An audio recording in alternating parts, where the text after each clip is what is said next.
எனக்கு ஒரு விஷயம் சுத்தமா புரியல. மண்ட உள்ள அப்படியே குடைச்சலாவே இருக்கு. என்னன்னா, இந்த வார் நல்லா தானே போயிட்டுருக்கு. இன்னும் கொஞ்ச நாள் வார் கன்டின்யூ ஆகும் அப்படின்னு நம்பி, ஒரு புட்ட ஒண்ணு எடுத்து வச்சேன். தப்பா? திடீர்னு ட்ரம்ப் சீஸ்ஃபயர் அனௌன்ஸ் பண்ணிட்டான் 45 நாளுக்கு. அட பாவிங்களா! மார்க்கெட்ட இங்கேருந்து 800 பாயிண்ட் ஏத்தி விட்டானுங்க. சரி, புட்டு தான் புட்டுக்குன்னு போயிடுச்சே.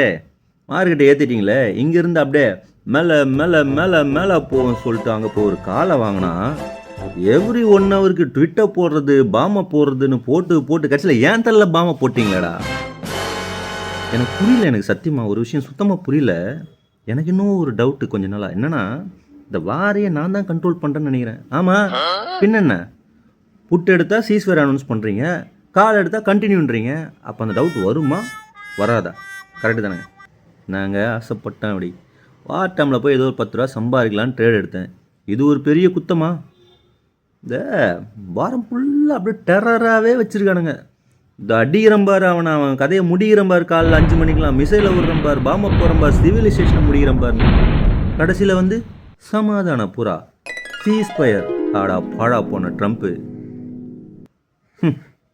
கேரி ஃபார்வர்ட் பண்ணுறதா? என்னத்தை கேரி ஃபார்வர்ட் பண்ணுறது? இதுக்கப்புறம் இருக்கிறதுக்கு பெயின் தான் இருக்குது. கேரி ஃபார்வர்ட் பண்ணுறதுக்கு வேறு ஒன்றுமே இல்லையே. சரி இருங்க, புதுசாக ஒரு நியூஸ் வந்திருக்குன்னு நினைக்கிறேன். வார் கண்டினியூ ஆகுதாம, போய் புட்டு எடுத்துகிட்டு வந்துடுவோம்.